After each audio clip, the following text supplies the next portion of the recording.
حضور اکرم صلی اللہ علیہ وسلم نے ارشاد فرمایا، جو شخص یہ 3 کام کرے گا اسے جہنم کی آگ سے کوئی نہیں بچا سکتا۔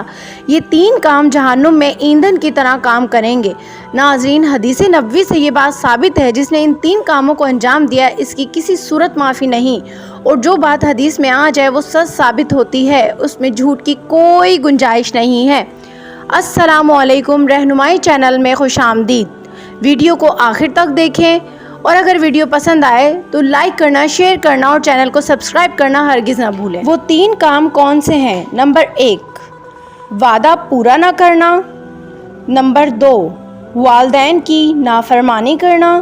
نمبر 3، کسی کی امانت میں خیانت کرنا۔ حضرت محمد صلی اللہ علیہ وسلم نے جب بھی خطبہ دیا تو وعدہ پورا کرنے پر بہت زیادہ زور دیا، اور جو لوگ وعدہ پورا نہیں کرتے وہ مجرم ہیں۔ قرآن کریم میں وعدہ پورا کرنے کا واضح حکم موجود ہے، اور ارشاد باری تعالیٰ ہے کہ اور عہد پورا کرو، اسی لیے کہ قیامت کے دن عہد کی باز پرس ہوگی۔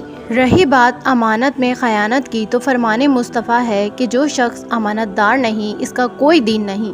امانت صرف چیز یا رقم کی نہیں ہوتی، امانت راز کی بھی ہوتی ہے۔ اگر کوئی اپنے جذبات اور احساسات آپ کے سامنے بیان کرے تو اس میں بھی خیانت نہ کریں۔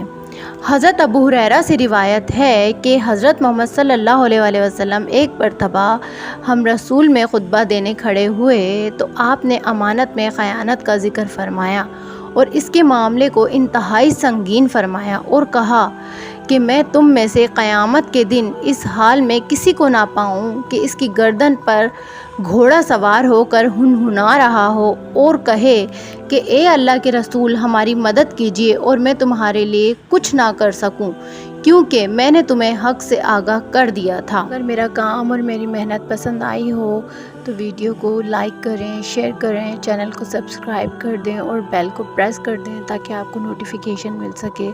ملتے ہیں دوبارہ کسی نئی ویڈیو میں، تب تک کے لیے خدا حافظ۔